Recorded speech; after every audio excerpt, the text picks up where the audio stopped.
Alors, très heureux de vous retrouver pour cette édition d'information sur Cactus Télévision, la télévision de l'excellence. Alors, nous commençons cette édition d'information par cette nouvelle. Les opposants congolais, y compris certaines confessions religieuses, se trouvent à Bujumbura. Nous sommes dans la capitale du Burundi.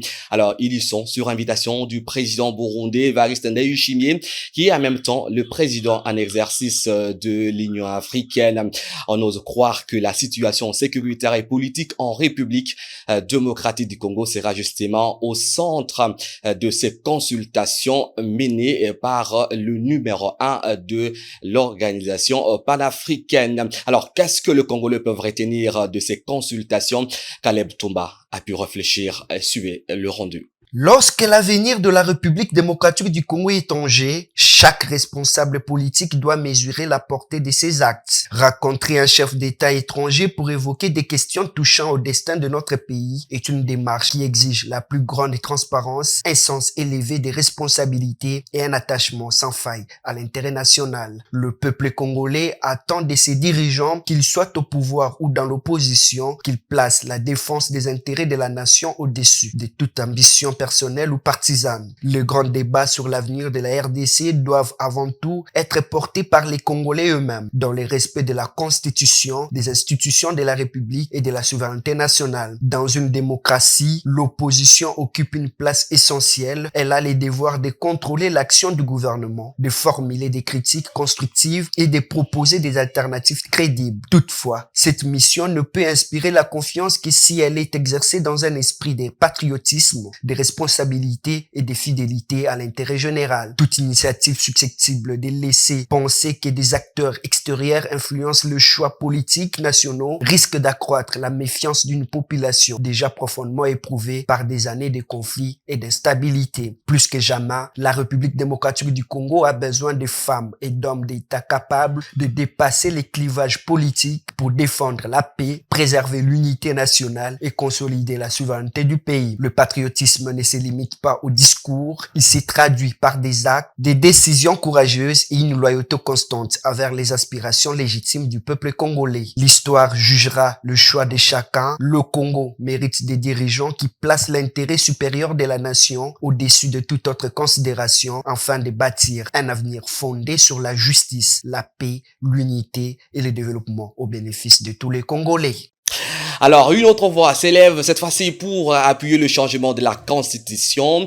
C'est bien Gédéon Goï-Famba qui estime que la Constitution de la République démocratique du Congo doit être adaptée aux réalités congolaises. Aujourd'hui, lorsque les choses ne marchent pas, on pointe du doigt le président de la République. Donc, il faut passer du régime actuel au régime présidentiel. Et il dit également ne pas comprendre la position des opposants politiques qui réclament la démission du président Félix Tshisekedi. Gédéon Goï-Famba était genre au téléphone par Benita Kadiboué.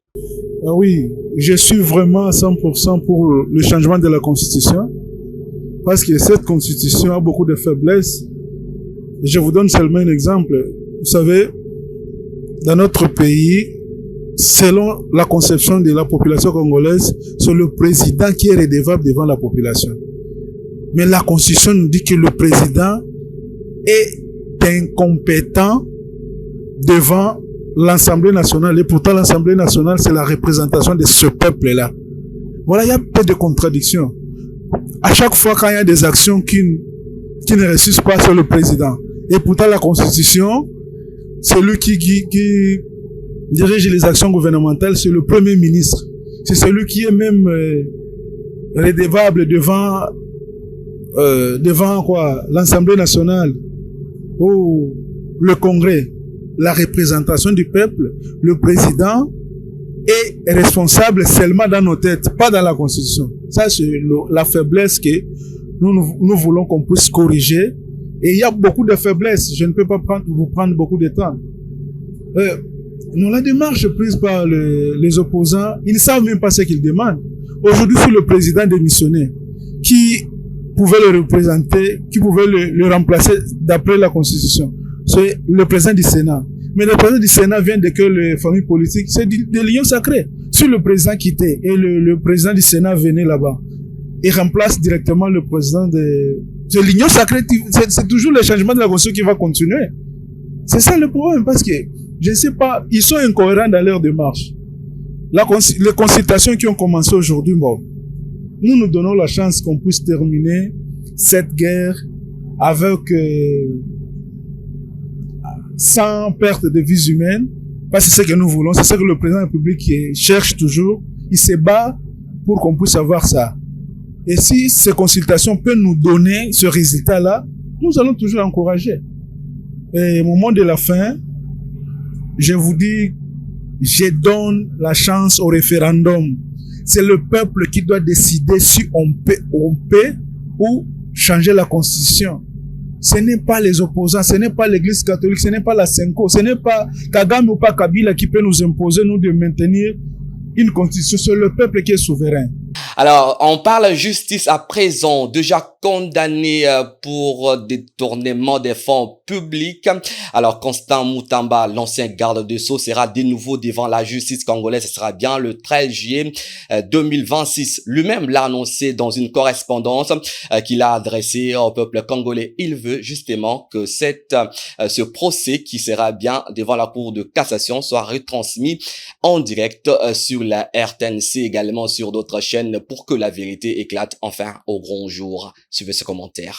Dans cette correspondance, Constant Moutamba dit avoir appris qu'un troisième procès politique sera ouvert contre lui ce 13 juillet devant la Cour de cassation dans l'affaire Frivao. L'ancien garde des Sceaux accuse ses détracteurs d'avoir tenté en vain leur manœuvre devant la Cour d'appel, de doubler le parti Nojek, arrêter ce militant, le voilà, le transformer en prévenu dans une affaire dont il n'est concerné ni de près ni de loin. Preuve que l'objectif de leur premier procès n'a pas été atteint, dit-il dans cette correspondance.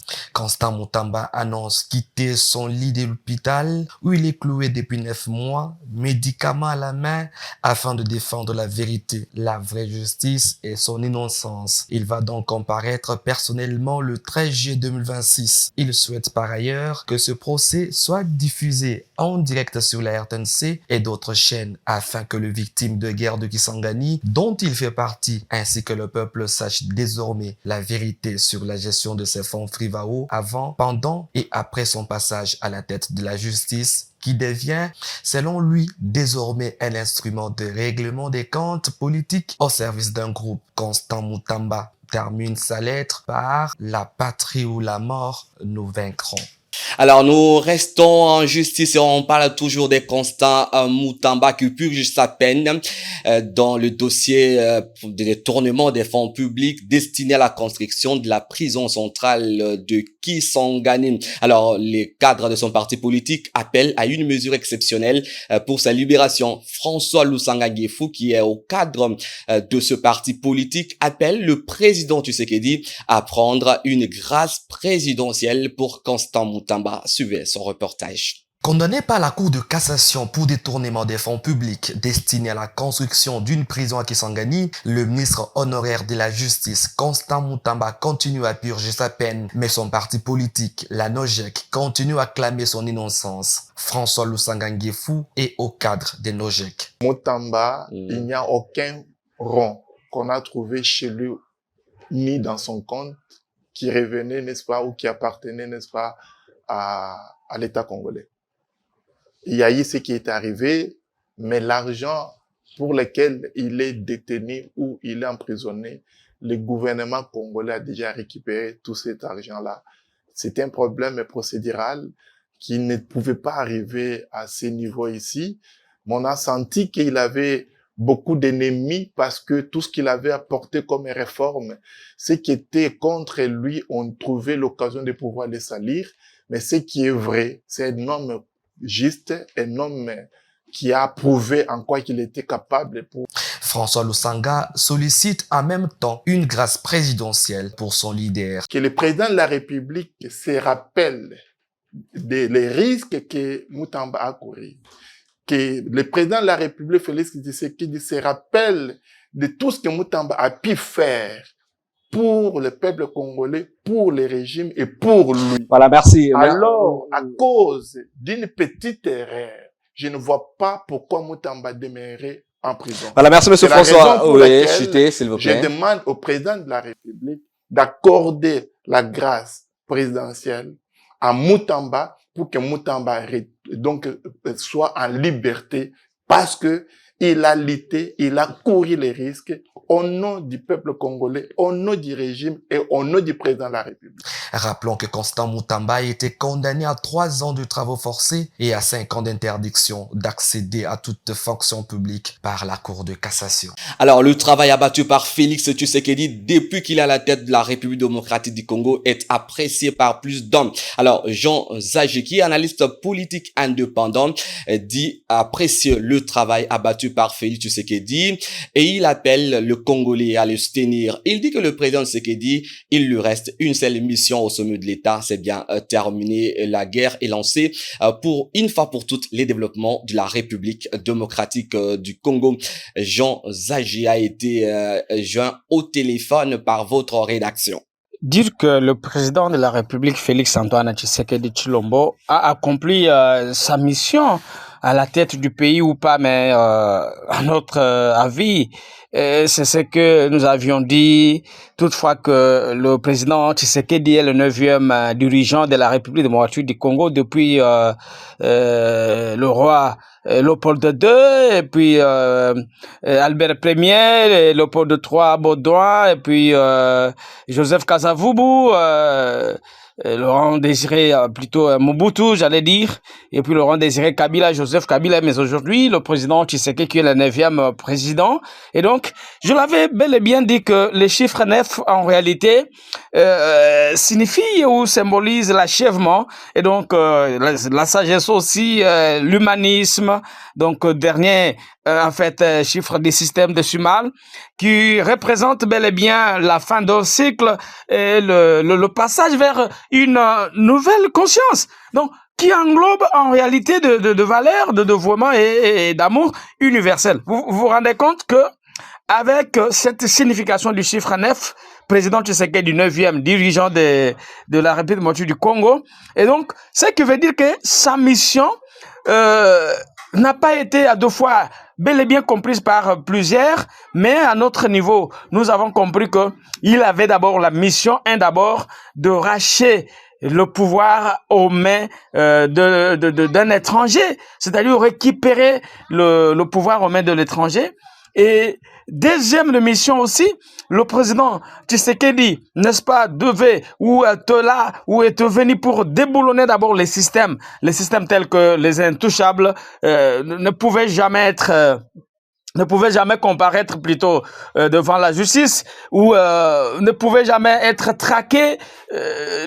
Donc il y a eu plus de choses, et ça c'est la deuxième mission. Et la troisième mission, c'est que le président Tshisekedi à tout prix, n'est-ce pas, doit en finir avec la guerre dans la partie est du pays, ce qu'il est en train de faire pour en finir une fois pour toutes et donner la paix à tout le peuple congolais et aussi stabiliser le pays et faire asseoir tout le problème, n'est-ce pas, d'une ou d'une autre manière, pour que ceux qui viendront après lui n'aient jamais de problème. Jusqu'à présent, il lui reste qu'un seul problème ou une seule situation qui entre dans sa mission d'en finir avec la guerre.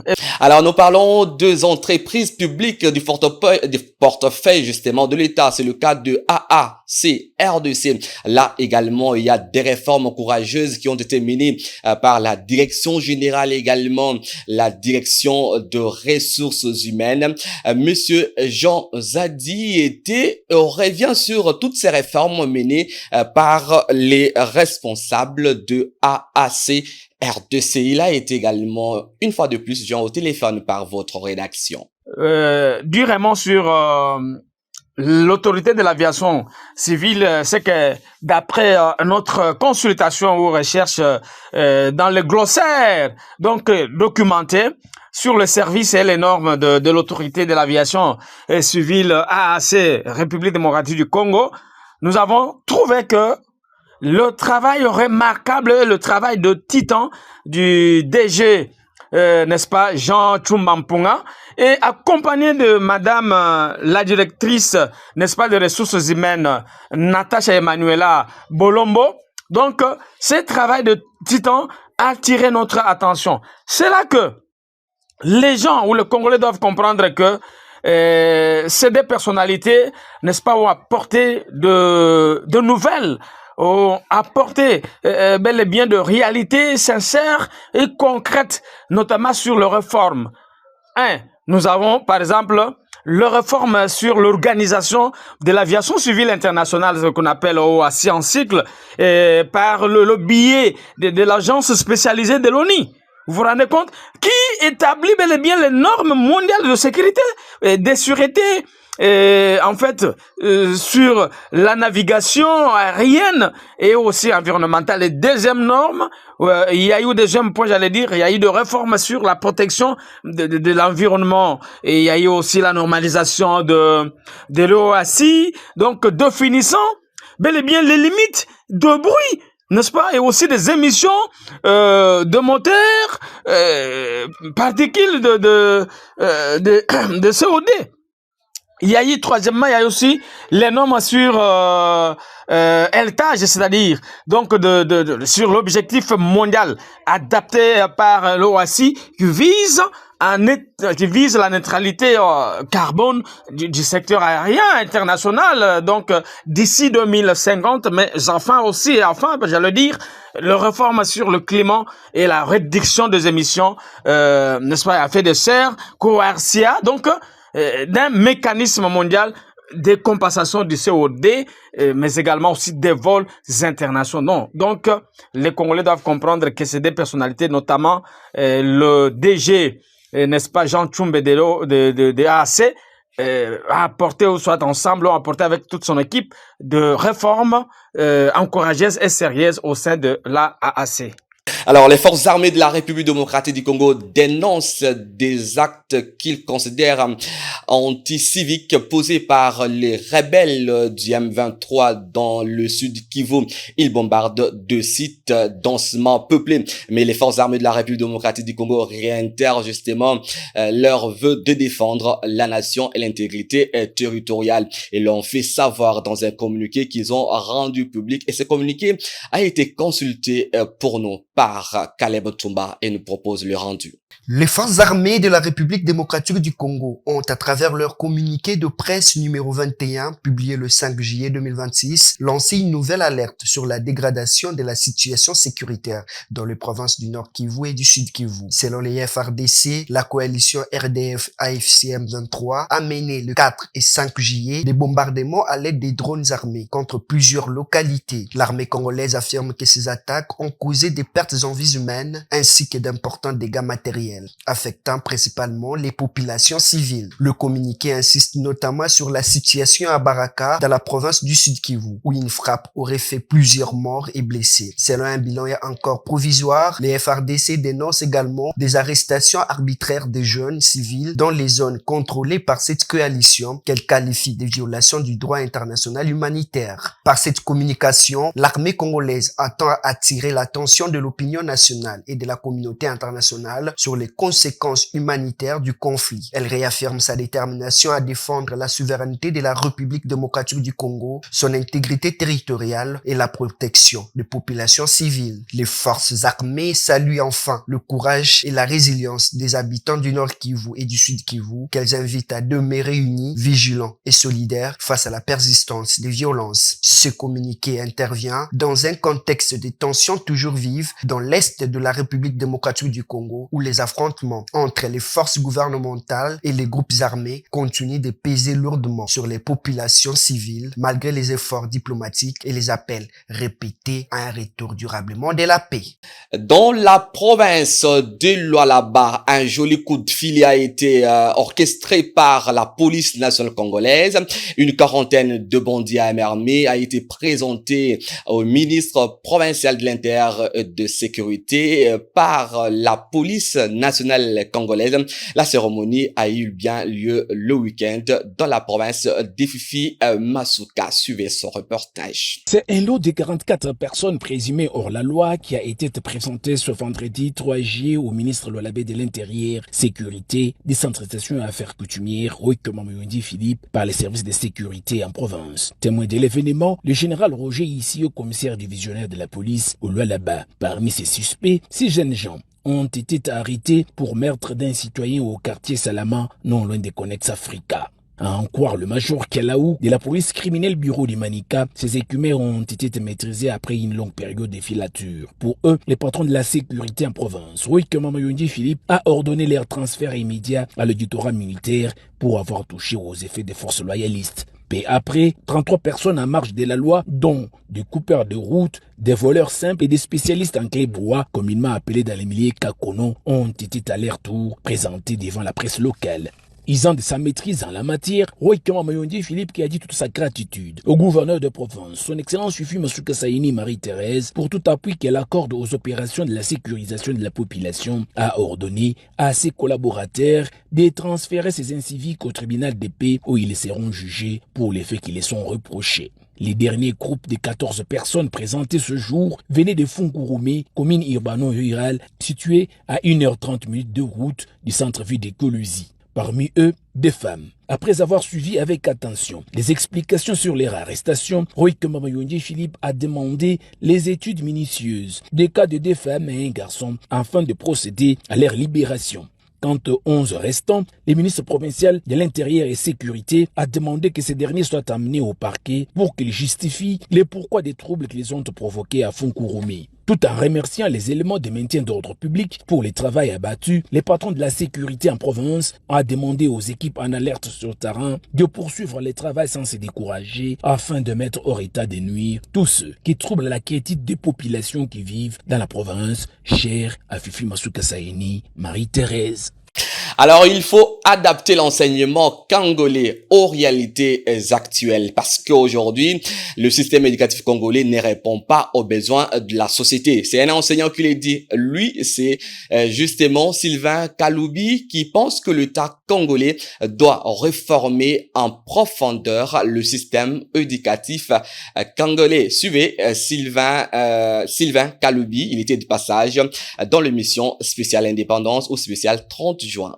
L'enseignement au Congo, nous sommes restés dans des histoires archaïques.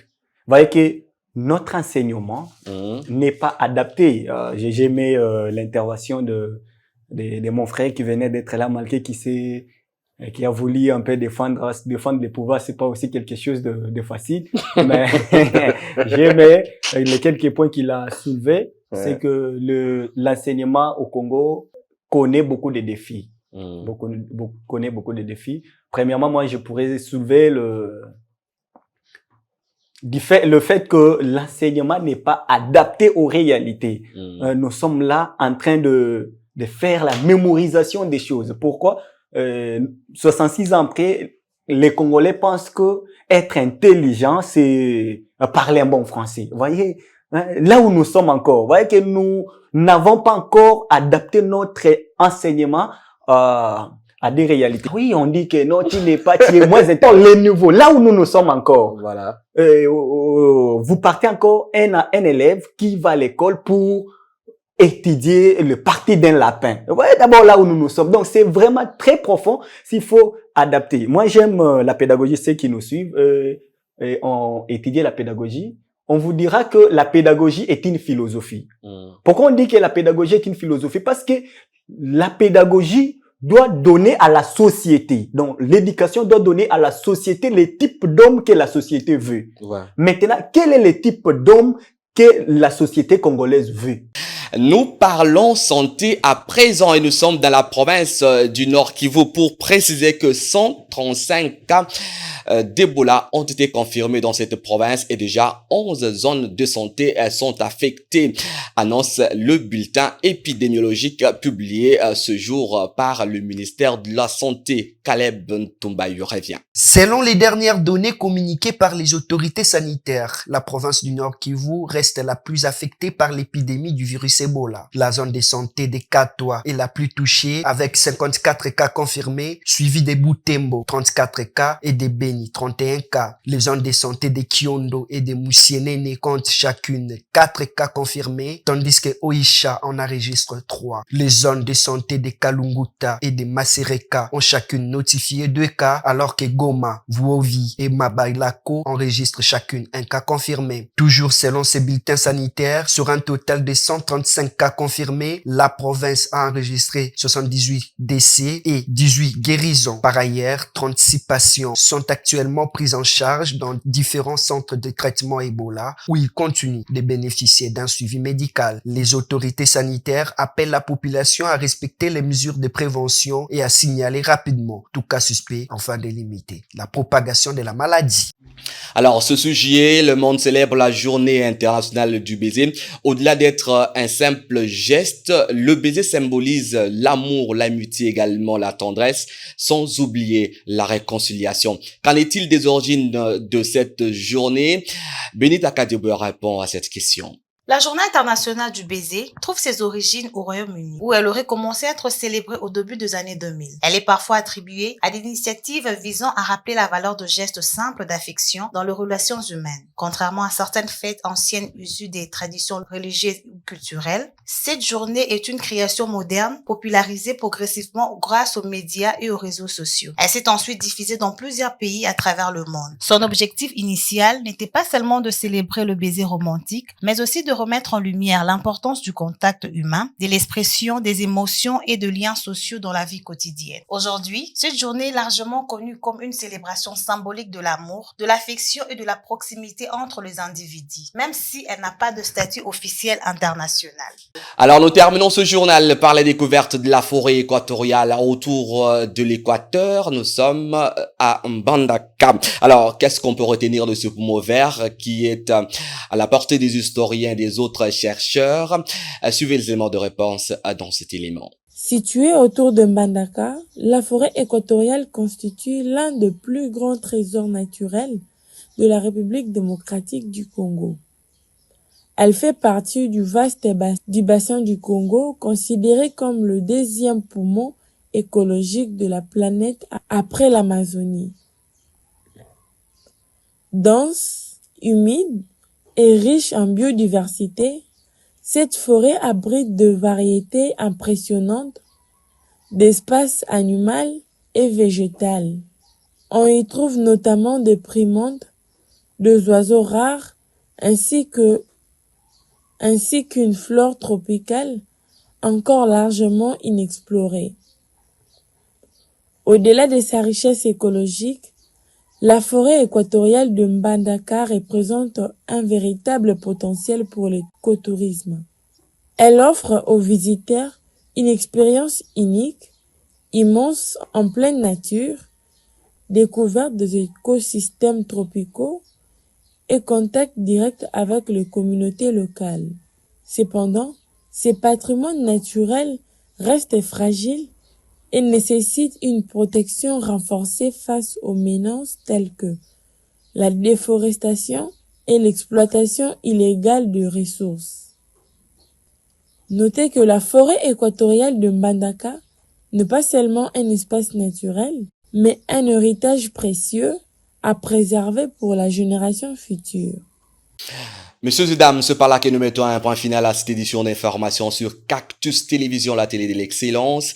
Je dis grandement merci à toute l'équipe rédactionnelle qui a contribué à sa production. Je vois Caleb Toumba, Benita Kadebe, pourquoi pas Fils Kazadi qui a coordonné cette édition d'information. Sans oublier la partie technique qui était assurée par Gloire Zouzi Mayamba, Jérémy Kaloulou et Gédéon Kiako. Retrouvez les journaux sur Cactus Télévision dans les heures qui suivent. D'ici là, portez-vous bien chez vous. Au revoir et on se dit Inch'Allah.